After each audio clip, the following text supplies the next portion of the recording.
Muy buenas tardes, Iglesia Bíblica Bautista de la hermosa ciudad de Alto Hospicio. Estamos gozosos una vez más de poder estar estudiando de la palabra del Señor.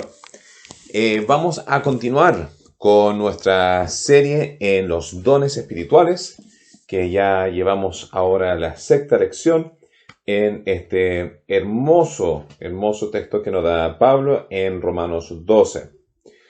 Y voy a empezar leyendo desde el versículo 6 en adelante, mejor del versículo 5, que dice así: Así nosotros, siendo muchos, somos un cuerpo en Cristo y todos miembros los unos de los otros, de manera que, teniendo diferentes dones según la gracia que nos es dada, si el de profecía, úsese conforme a la medida de la fe; o si de servicio, en servir; o el que enseña, en la enseñanza; el que exhorta, en la exhortación; el que reparte con liberalidad; el que preside, vamos a ver hoy día, el que preside con solicitud; el que hace misericordia con alegría. Entonces, hemos abordado ya 5 de los 7, hoy día vamos a ver el sexto, donde vimos los dos dones que apoyan y ayudan el ámbito físico de la iglesia, que sería aquellos que sirven ya con sus manos, con sus talentos, con su forma de ser, con todo lo que Dios le ha dotado, ya en ese ámbito,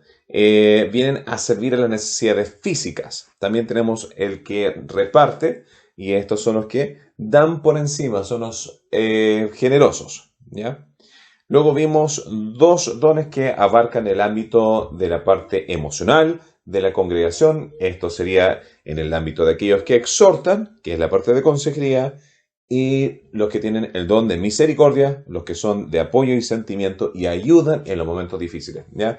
Una manera de distinguir los dos: uno es aquellos que encuentran una solución, el otro es aquel que ayuda la parte emocional, tratando de dar un hombro en los momentos difíciles.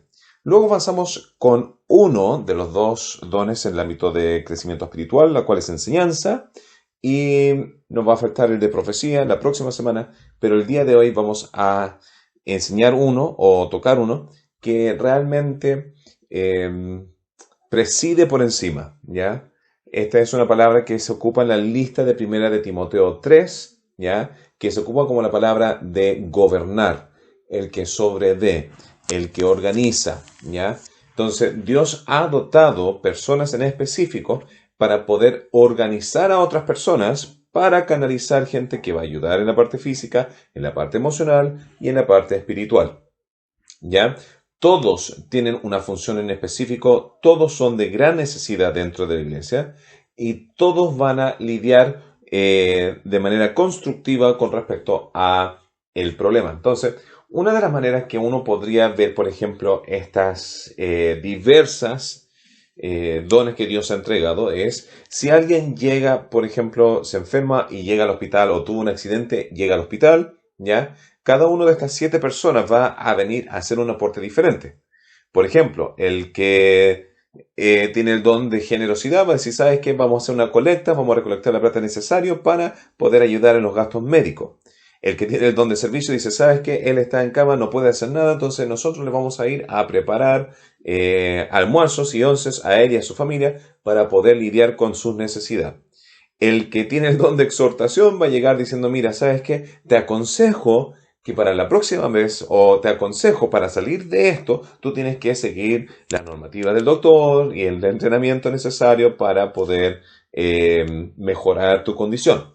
El de misericordia va a estar al lado, va a decir: oh, lo siento, pucha, que fome, me hubiera gustado que me hubiera pasado a mí, y lo lamento mucho, y mira, aquí está mi brazo, si necesitas llorar, etc. El que tiene el don de la enseñanza va a explicar: mira, sabes que cuando uno se cae a tal altura, va a tener una tendencia de quebrar su hueso en tal ubicación, o lo que sea. Y el de profecía bueno, vamos a tocar ese la próxima semana. Y el día de hoy vamos a ver el líder que va a estar como dirigiéndolo todo. Entonces, cada uno está abordando la necesidad, viendo el problema con otros ojos y encontrando una solución en conjunto. Y una iglesia que puede llegar a un punto donde todos están abordando en lo que es el don que Dios le ha dado, realmente se puede lograr mucho, ¿ya? La idea de Dios no es dar 1 o 2 condones en la iglesia y que el resto esté bastante mal, porque en ese sentido tendríamos un cuerpo discapacitado, donde no tiene todas las funciones en su mayor eh, optimidad. Ya no sé, estoy inventando palabras acá. ¿Ya? No es óptimo.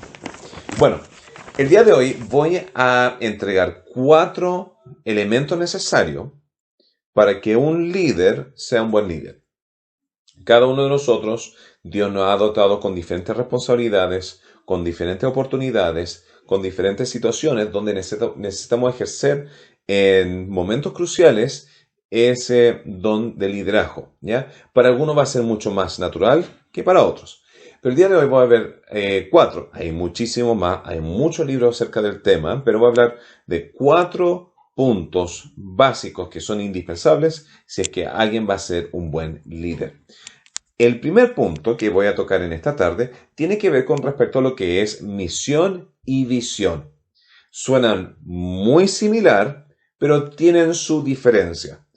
Un líder sin misión y sin visión va a tener un gran problema en tratar de lograr algo. Entonces, ¿qué es la diferencia entre misión y visión? Bueno, en esencia, misión es el objetivo de lo que yo quiero lograr y se concentra en lo que actualmente estoy haciendo. ¿Ya? Entonces, mi misión en la vida es hacer tal cosa y eso es lo que estoy haciendo ahora.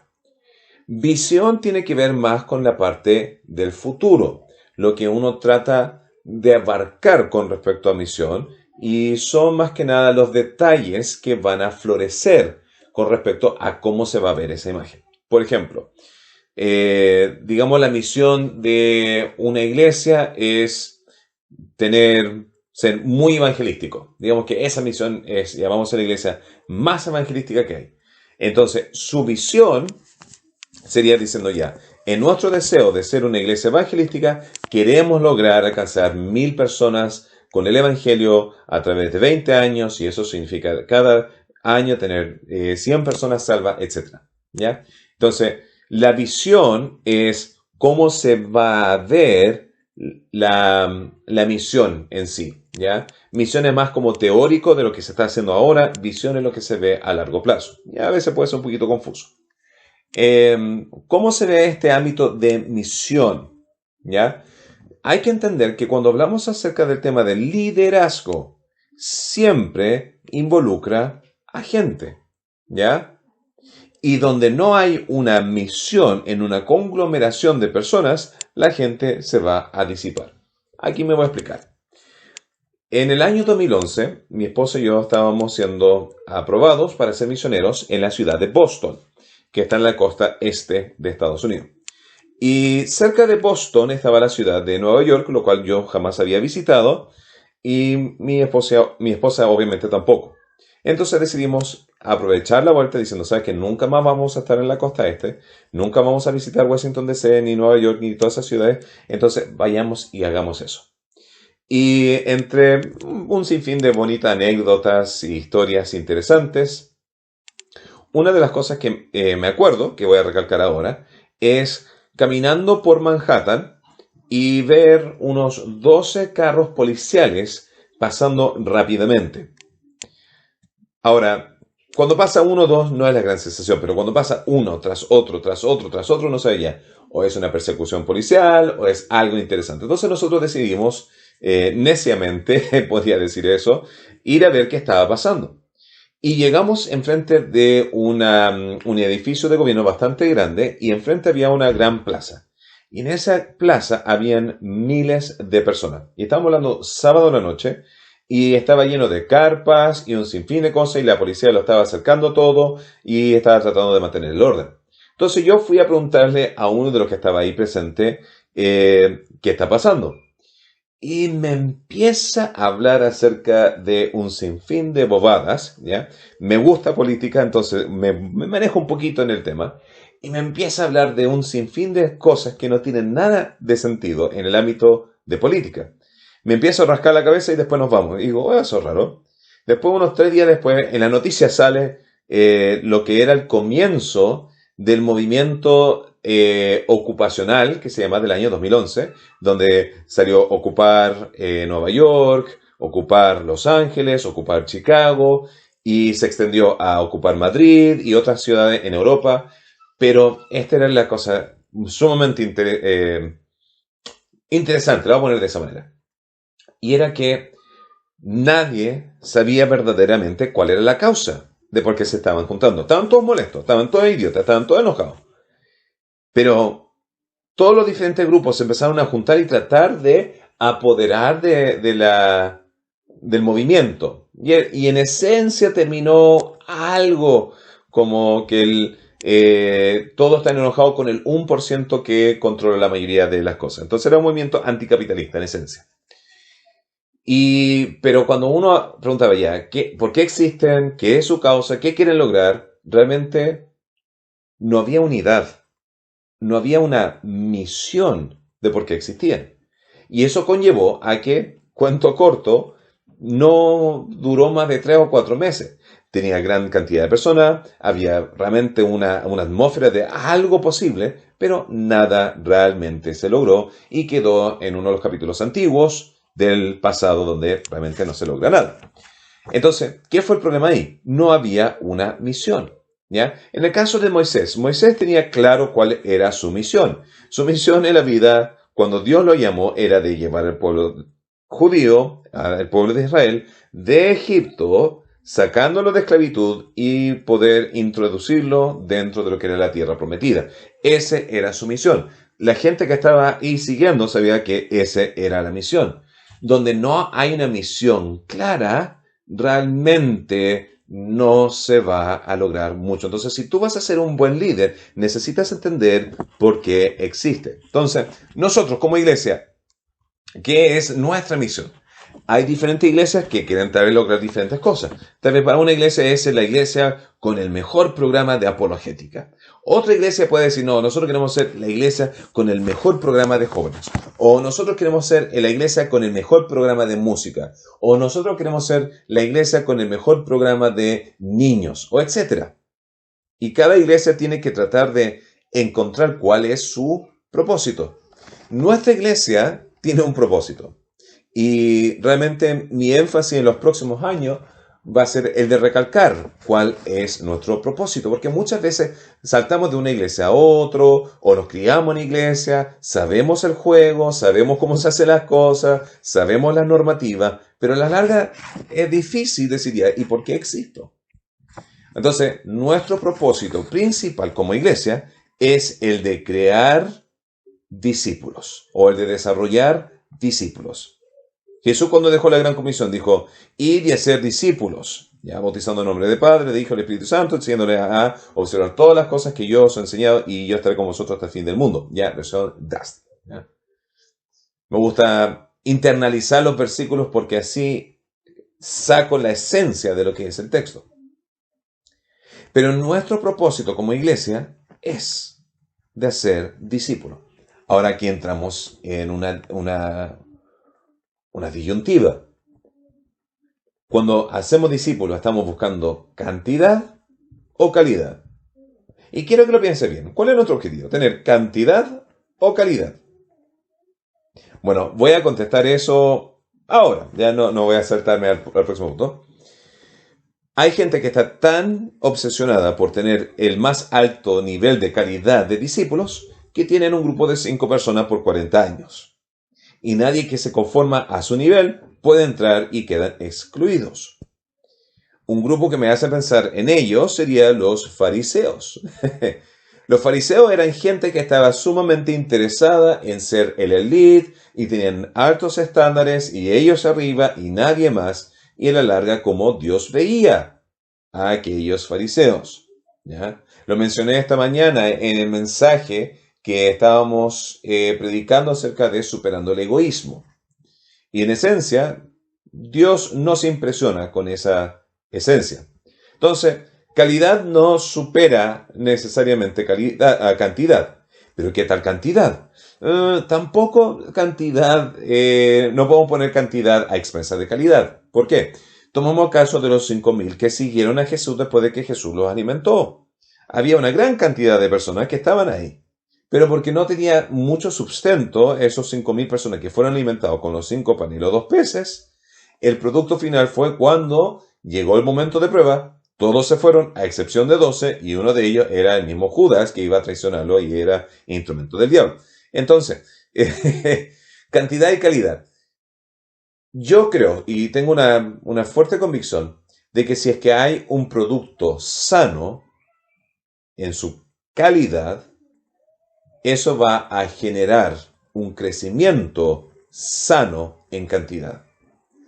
Dios no nos va a dar más personas de las cuales nosotros podamos discipular, no podamos entrenar, no podamos hacer discípulos.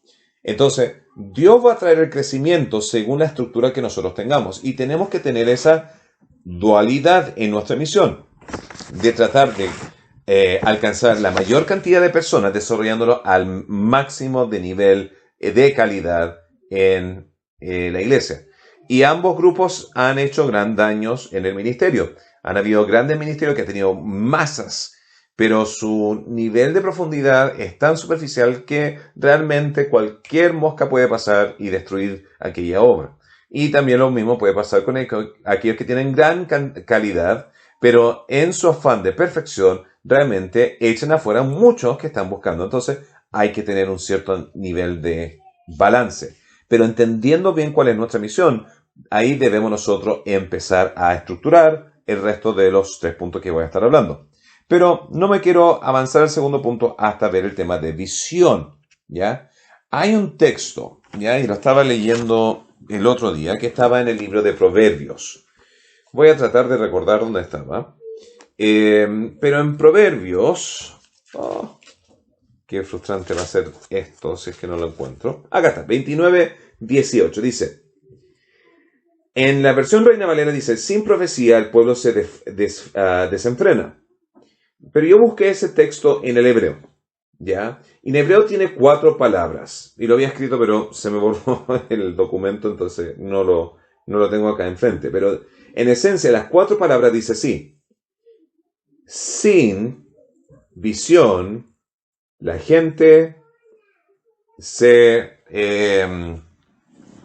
desordena, se desnuda, se dispersa, es la palabra. Sin visión, la gente se dispersa.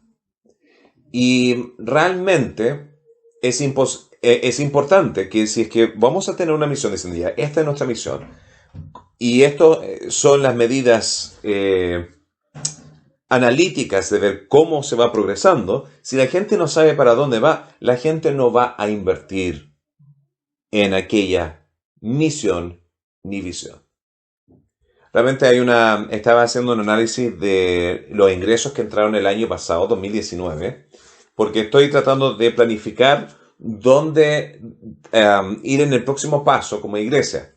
Y realmente yo quedé sumamente asombrado de lo generoso que era la iglesia, o lo que es la iglesia. Durante la epidemia yo tomé la postura de decir, ¿sabes qué? Guardemos lo que va a ser el tema del diezmo, no tenemos muchos gastos en la iglesia, yo sé que hay necesidades, que gente está pasando en la casa, y realmente no es una decisión fácil, pero yo tomé la decisión de decir, ¿sabes qué? Lo que ustedes estén teniendo por lo que quieren dar al Señor, guárdenlo hasta que todo se levante, y así poder retomar donde estábamos. Porque todo lo que hacemos en la iglesia es en esencia anónima cuando viene a mayordomía, finanzas, etc. Y hay diferentes iglesias que hacen cosas un poquito diferentes. Pero viendo lo que era el análisis del año pasado, realmente vi que había un buen flujo de ingresos, y creo que es porque mucha gente puede percibir la visión que tenemos como iglesia. Y está la confianza. Pero la confianza se construye en que tenemos un objetivo. Ver gente salva, ver gente desarrollada, damos por agradecimiento, damos porque amamos, y digo damos porque yo también doy, y realmente estamos progresando adelante, porque nuestra dirección es clara. Entonces, es importante que como iglesia nuestra misión sea firme. Ahora, aquellos que quieren realmente desarrollar más el tema, aparte del tema de liderazgo, de cómo tener misión y visión, yo les sugiero leer 1 y 2 Timoteo y el libro de Tito, que en esencia Pablo le está enseñando a estos pastores qué son las prioridades para una obra, ¿ya? Pero vamos a avanzar un poquito. Vamos a ir al segundo punto de nuestro mensaje, que tiene que ver con respecto a tener un plan. Ya, entonces, tenemos misión y visión, sabemos lo que queremos lograr, ahora el cómo. Y cuando viene el tema de plan o la estrategia que vamos a incorporar, debemos nosotros analizar qué tipo de recursos tenemos y reordenar esos recursos para lograr el mayor producto dentro de esa misión y visión. ¿Ya? Estaba viendo un pequeño video acerca de unos astronautas. No me acuerdo hace cuánto, pero creo que era un japonés y era una norteamericana que estaban en la estación espacial en el espacio, ¿ya? Y tenían que hacer un anclaje de una plataforma gigantesca que había recién llegado y tenía que incorporar estas dos unidades gigantescas que costaban multimillonarias, era multimillonario. Pero lamentablemente después de 8 horas de trabajar con las herramientas más sofisticadas que existen en la faz de la Tierra, que están ahí arriba, no pudieron culminar la pega porque donde tenían que sacar unas tuercas, había como basura metálica que se había puesto dentro del orificio. Y la herramienta que tenían no era suficiente calibrado para poder hacer la pega. Entonces, ahí tuvieron que cranearse la mente, ver cómo lo van a hacer, cómo lo van a hacer, cómo lo van a hacer, hasta que finalmente los científicos llegaron a una idea brillante y lo que hicieron fue incorporar un cepillo de diente pegado a otra cosa para limpiar ese orificio. Y a un cepillo de diente que cuesta 2.000 pesos para poder salvar esta estación espacial internacional que es hiper duper carísimo y está en las manos de un cepillo de dientes de 2.000 pesos. Y se logró, ¿ya? Pero el problema era que los astronautas no podían ir y decir, ya sabes que me falta esta herramienta, voy a ir a Sodimac ahí en el espacio y volver con la herramienta que me corresponde. No, tenían que trabajar con lo que tenían. Y de la misma manera, cuando hablamos de ministerio, cuando hablamos de familia, cuando hablamos de las cosas que Dios nos ha dado para nosotros ser líderes, nosotros debemos trabajar no con lo que no tenemos, sino con lo que sí tenemos. Muchas veces yo creo que hay gente que podría frustrarse en el ministerio cuando recién está empezando, porque dice, es que si es que yo tuviera esos recursos económicos, o si es que yo tuviera esos recursos de talento, o si yo tuviera esos recursos de personas, o esas oportunidades, o lo que sea, yo podría hacer mucho más, ¿ya? Y sí, cada uno de nosotros en la faz del planeta podríamos tener la misma canción de lástima. Pero hay que recordar que Dios es el diseñador, Dios es el que hace la obra, Dios es el que da la fuerza y el poder. Entonces, ¿qué es mi función como pastor o como líder? Es trabajar con lo que tengo y no echarme a morir con lo que no tengo. Entonces, ¿cuáles son las cosas que Dios me ha dado? ¿Ya? Hay 4. Número 1 es talentos, ¿ya? Y talentos en la Biblia habla acerca de una medida económica, pero cuando nosotros en nuestra jerga popular ocupamos la palabra talento, estamos hablando de gente que tiene una habilidad en específico. Y estamos hablando de las personas que Dios nos ha dado para lograr la obra. Hay algunas iglesias que están lleno de ingenieros. Hay iglesias que están lleno de médicos. Hay iglesias que pueden estar llenos de abogados. Me cuesta creerlo porque, bueno, no voy a ir ahí. Hay otra iglesia que está lleno de pescadores, de obreros, de mendigos. Hay un sinfín de variedad de tipo de iglesias. Pero con lo que Dios te ha dado, tú tienes que trabajar. Jesús trabajó con un grupo selecto de personas. que tenía diferentes opiniones políticas, tenía diferentes antecedentes laborales, tenía diferentes aspiraciones en la vida y tenía diferente de todo. Pero Jesús trabajó con la diversidad para demostrar sí se puede. Nosotros cuando construimos la iglesia fue muy especial porque nosotros estábamos construyendo en el mismo tiempo que la iglesia de Iquique estaba construyendo. Y las diferentes realidades de experiencia y de antecedente que tiene Pastor David, que tengo yo, conllevaron a diferentes maneras de construir una iglesia. Dos iglesias que son sanas. En la iglesia de Iquique se contrataron profesionales para hacer la obra. En nuestra iglesia Dios nos dio profesionales para no tener que gastar mucho. O por lo menos así yo lo veo. ¿Por qué? Porque no íbamos a decir ya, porque no hay plata, no lo vamos a hacer. No. ¿Por qué? Aquí está, por ejemplo, hermano Rodolfo. ¡Pum! La parte eléctrica. Hermano Roberto. ¡Pum! La parte de soldadura y la parte de gasfitería. Ahí tenemos hermano Leandro. ¡Pum! De todo. ¿Ya? Ahí teníamos a hermano Ariel y Jorge, que ponían música y metían buenas conversaciones. ¿Ya? Pero igual iban a aportar. Yo no sabía ocupar un taladro. Pero no dejé que eso a mí me detuviera. ¿Por qué? Porque teníamos que trabajar con lo que teníamos. En el caso de Pablo, Pablo tenía un equipo selecto de personas que se ve en el libro de Hechos. Incluso, mira, en Hechos capítulo 20, versículo 4, ya no es el versículo que voy a decir, me voy a levantar en la mañana para leer este versículo 20,000 veces. No, no va a ser uno de esas que está en palabra de vida, que uno quiere leer el texto cada mañana. No, de un versículo fome, ya no es uno de los que te va a motivar. Pero tiene realmente harto que entregar, dice así. Y le acompañaron a Pablo hasta Asia Sópater de Berea. ¿Quién era Sópater?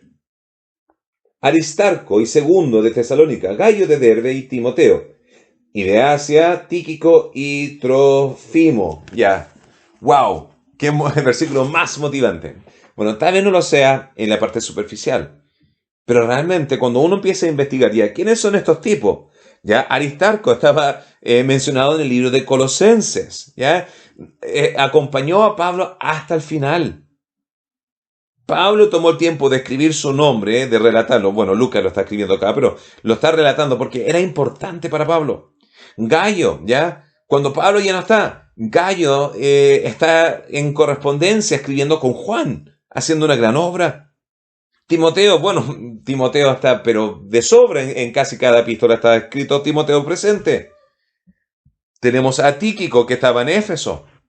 Trofimo, que lo dejó en Mileto. Cada uno de las personas que se mencionan acá eran gente importante para Pablo. Eran los talentos, el personal que Dios le había dado. Y nosotros tenemos que ver ya qué tipo de personal tenemos en la iglesia para un líder. Y dice, ya tengo él, que bueno, en esta área, y esta otra persona en esta otra área. Y empezar a construir con lo que uno sí tiene. Además, el segundo recurso que Dios nos ha dado es el tema de tiempo. Y ahí uno tiene que decidir, ¿dónde voy a invertir mi tiempo? ¿Cuándo voy a ejecutar y cuándo no voy a ejecutar? Cuando vemos el caso del rey David, David era un hombre que fue un gran líder militar. Y él tenía que consultar diariamente a Dios y también en su experiencia. Él decía, ya, ahora voy a pelear, ahora no voy a pelear. Ahora voy a atacar frontalmente, aquí voy a hacer una emboscada. Aquí voy a hacer esto otro. Y dentro de lo que era la estrategia que David estaba buscando, él tenía que maximizar el tema del tiempo. Ministerios, ¿ya? A veces uno tiene que hacer un ministerio. Hay a veces donde uno va a tener que esperar con un ministerio. Y realmente el entender la dinámica de tiempo es crucial en el ámbito del liderazgo. Por ejemplo, yo desde el primer día de que tuvimos un servicio hasta que tuvimos nuestro último servicio presencial en muchedumbre antes que llegó la pandemia, yo anoté cada domingo cuánta gente venía.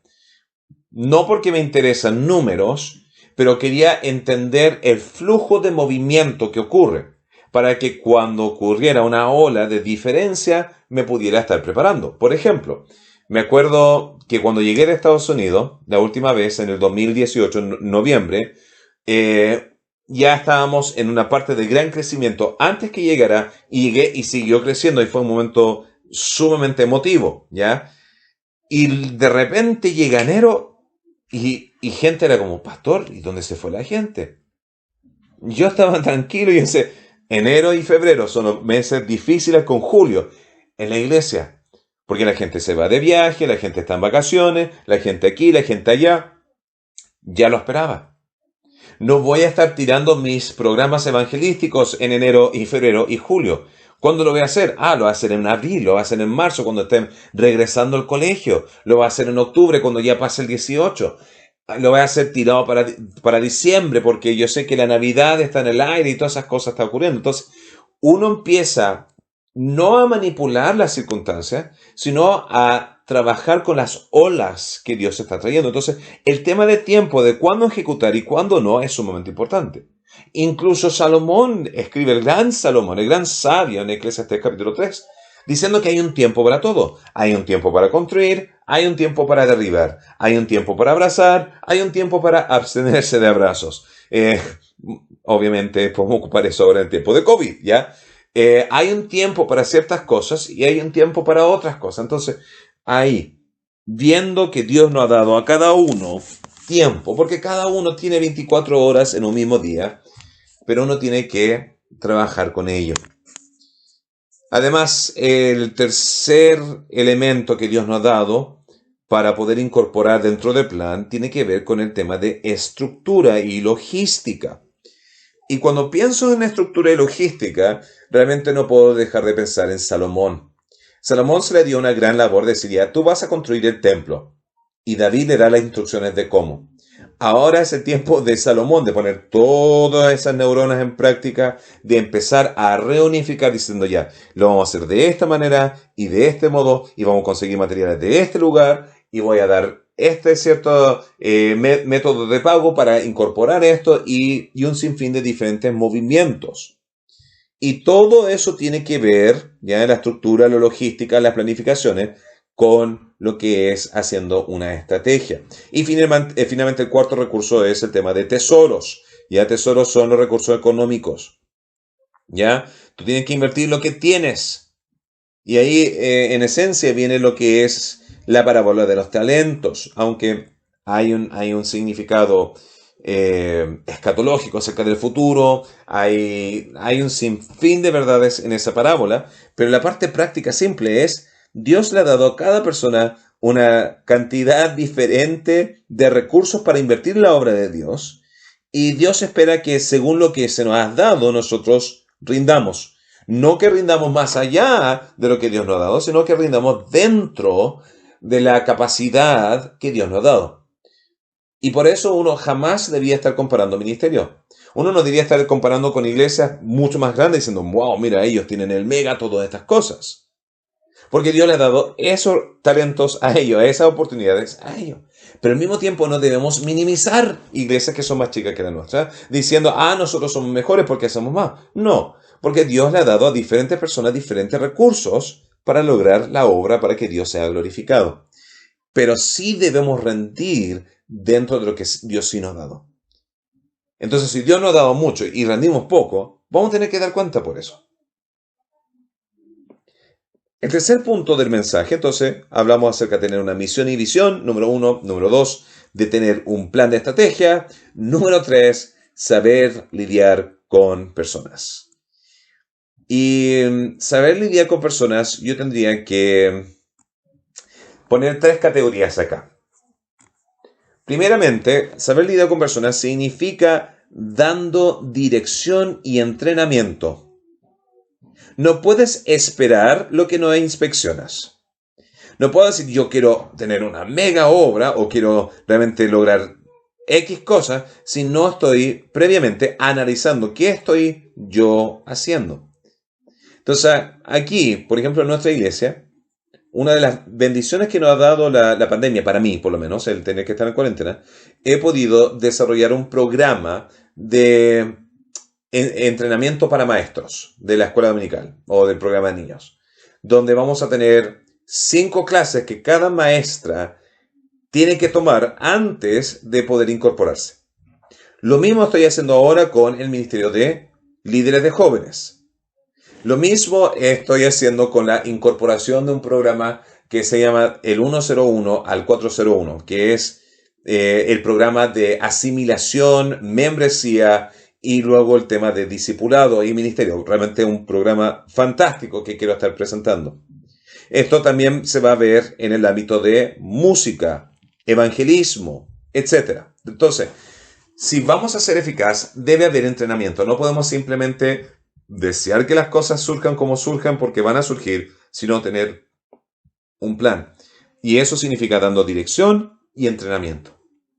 La segunda manera de cómo lidiar con personas tiene que ser con respecto a saber cómo motivar. Saber cómo motivar. Y hay un punto importante. Es algo que se aprende con el tiempo. No es algo automático, no es algo fácil. No es algo que va a surgir naturalmente, sino es algo que se va creciendo.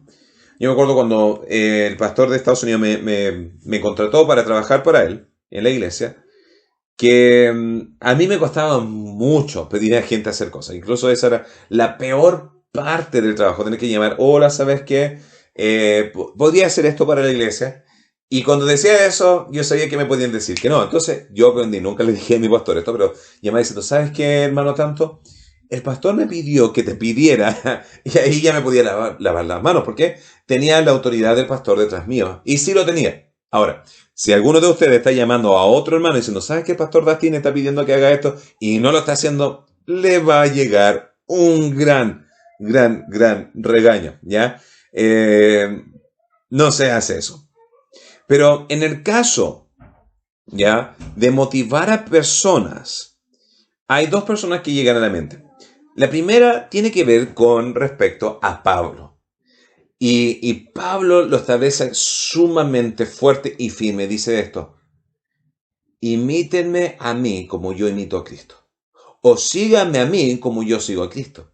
Y yo me acuerdo cuando escuchaba eso en las prédicas cuando era chico, decía, ¡uy, qué arrogante Pablo! ¿Quién se cree él que lo sigamos a él? No, yo tengo que seguir a Cristo. Pero no se trataba de arrogancia. Lo que se trataba era de que Pablo está diciendo, mira, yo estoy poniendo la pauta, yo estoy poniendo el ejemplo. Miren cómo yo sigo a Cristo, porque yo estoy estableciendo el parámetro. Síganme, no estoy de atrás como los fariseos que ponen cargas pesadas y ni lo mueven con un dedo. Yo lo estoy haciendo, yo estoy adelante. Como en las batallas, ya en las batallas en las legiones romanas, el capitán iba adelante, no iba atrás. Los generales iban atrás, pero los que llevaban, los líderes de los escuadrones, iban adelante. La diferencia entre un jefe y un líder es que el jefe está atrás, pero el líder está adelante. Entonces, si tú vas a decir, ¿sabes qué? Hagamos esto y empiezas a establecer realmente un movimiento, tienes que estar adelante. Uno que dio el ejemplo fue el caso de Nehemías. Nehemías dejó la posición real, copero del rey, estabilidad, lo tenía todo. Tenía un trabajo asegurado, tenía una posición asegurada, no tenía necesidad de nada. No obstante, lo dejó todo para ir y hacer la obra. Y cuando el resto empezó a ver que él estaba haciendo la obra, eso motivó a otros a querer hacerlo. Como líder, uno no puede pedirle a otra persona hacer algo que uno no está dispuesto a hacer. Por ejemplo, mencioné esto antes. Hablé acerca de que damos. Yo como pastor no podría tener la cara de decirle al resto, ustedes deben dar un diezmo, o ustedes deben dar ofrenda, o ustedes deben dar a misiones, si yo no lo estoy haciendo. Yo establezco el patrón. Yo pongo el parámetro. Y de la manera que yo lo hago, ¿ya? Y no lo digo para romper la regla que dice que tu izquierda no sepa lo que dice que haga tu derecha, porque no estoy diciendo cuando estoy dando. Pero yo no tendría la conciencia limpia diciéndole al resto hacerlo si yo no lo estoy haciendo. Entonces, liderazgo es acerca de ese principio de Pablo, de ese principio de Nehemías, de decir, ¿sabes qué? Si yo voy a pedir que el resto lo haga, o sea, ir a hacer evangelismo, o ir y hacer una clase, o ir a enseñar, o ir a discipular, o ir y dar, o ir y perdonar, o ir y orar, o lo que sea. Si yo no lo hago, yo no le puedo pedir al resto que lo haga.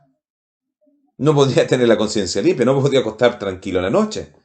Una de las grandes bendiciones que tengo en mi vida es que cada noche me puedo quedar tranquilo porque tengo mi conciencia limpia.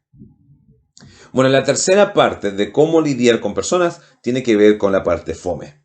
La parte fome es corrección a áreas que están careciendo. Y para ser sincero, esa es la área que más odio yo personalmente. Pero cuando veo el ejemplo de Pablo, Pablo se comía vivo a la gente problemática. Y cuando veo a Pablo, digo, Pablo, ¿cómo se le ocurre hablarle así a Pedro? Va, anda para el lado. ¿Cómo tan canalla? No, no es canalla, pero ¿cómo tan poco protocolar de ir y confrontar a Pedro enfrente de todos? Pero lo hacía. Pablo confrontaba los errores que estaban en diversas iglesias, sea la iglesia de Corinto, o los problemas que estaban en la provincia de Galacia, o cuando le hablaba con Timoteo decía ya, lo entrego a Dios para que Dios se encargue de ellos, porque sabe Dios lo mucho que me han hecho daño. ¿Y por qué lo hacía Pablo? No era porque le carecía misericordia, sino porque sabía lo importante que era la obra. Y cuánto amor tenía por la obra, porque había sacrificado todo por la obra. Entonces, de nuevo, liderazgo. Los 3 puntos hasta ahora son tener una misión y visión, tener un plan y estrategia. Y número 3, saber lidiar con personas. El cuarto punto, y este no es algo que uno puede desarrollar en un día, sino se desarrolla en una vida, y es experiencia. Los grandes líderes que vemos en la Biblia siempre tuvieron un nivel de experiencia que Dios le había predado. Moisés vio el élite de los egipcios por 40 años. Tenía ese parámetro de liderazgo secular que lo conllevó a saber tal vez lidiar un poquito con el liderazgo dentro de la congregación de Israel. Josué sirvió bajo los pies de Moisés, bajo la mirada de lo que hacía Moisés. Eliseo y Timoteo eran aprendices. Eliseo era aprendiz de Elías y Timoteo de Pablo. Salomón aprendió de David. Pablo aprendió de Gamaliel. Los apóstoles vieron a Jesús mismo. Y así sucesivamente. David, Dios le dio la experiencia de ser un pastor de ovejas y saber cómo cuidar de un rebaño. Y eso le ayudó después a cuidar del rebaño del grupo de gente que se estaba escapando de Saúl. Y luego eso lo conllevó a la experiencia dentro del reino. Entonces, la mejor clave de desarrollo antes del cargo es tener un buen maestro. Es tener experiencia en áreas. Experiencia en áreas va a ser de gran beneficio. Ahora, no toda experiencia te va a servir. Por ejemplo, Pablo dice, todo lo que he ganado a través de la ley lo considero por basura para ganar a Cristo. Entonces, hay ciertas cosas que Pablo soltó de su pasado. Pero hay muchas cosas que cuando viene finalmente a tener el cargo de liderazgo, uno debe estar en ese proceso de aprendizaje hoy, ahora, observando, analizando. Van a haber cosas que tal vez no te cuadren de cómo yo, por ejemplo, puedo hacer cosas a la iglesia. Incluso hay gente que me ha venido a decir, pastor, yo vengo de otra iglesia y cuando te veía hacerlo de cierta manera, realmente no entendía por qué. Y me chocaba y me molestaba y no lo encontraba en la razón, pero bueno, acate. Y después la gente me decía, ¿sabes qué, pastor? Hay más de una manera de cómo hacerlo. Y veo resultados. ¿Ya? No lo digo para tirarme flores porque realmente no soy digno de ninguna flor. Soy un pecador igual o peor que todos los que están escuchando ahora. Como decía Pablo, Pablo era el principal de los pecadores. Ya yo diría lo mismo de mí. Pero lo que quiero llegar era la actitud que esas personas tuvieron. Era sumamente importante. Porque fácilmente pudieron decir, ¿sabes qué? No, así no se hace y se pudieron haber ido. Pero decidieron abrir los ojos y estar atento y ver ya, voy a ver, voy a darle la oportunidad, voy a probar. Toda la vida es un proceso de aprendizaje. Y el hoy, como tú eres en este momento, si eres un seguidor de Cristo, sin un cargo firme en liderazgo todavía, como tú eres seguidor ahora, cuando seas líder tendrás seguidores. Es un dicho muy importante que me acuerdo escuchando cuando joven. El tipo de miembro de una iglesia que eres hoy será el tipo de miembro que tendrás en tu iglesia cuando seas pastor. Si tú quieres una iglesia que dé económicamente, tú dé económicamente. Si tú quieres una iglesia que sea movida por la obra de Dios, tú sé movido por la obra de Dios. Si tú quieres una iglesia que sea ferviente en el evangelismo, sé ferviente en el evangelismo. Si quieres una iglesia que sea santa y apoye el liderazgo, tú sé santo y apoya el liderazgo. ¿Quién eres tú el día de hoy? Va a determinar el tipo de personas que tú tendrás en el mañana. Entonces considera esa verdad, ese principio en esta verdad de experiencia. Entonces los dejo. Sexta clase. Próxima semana vamos a tocar finalmente qué es ese don de la profecía que puede llevar a algunos diferencias de opiniones, pero vamos a abordar el tema con mucho respeto, con mucho amor, con mucha pasión y avanzando en la obra del Señor. Bueno, un gran abrazo, que el Señor les bendiga grandemente y nos estaremos viendo, si Dios lo permite, muy pronto. Bendiciones.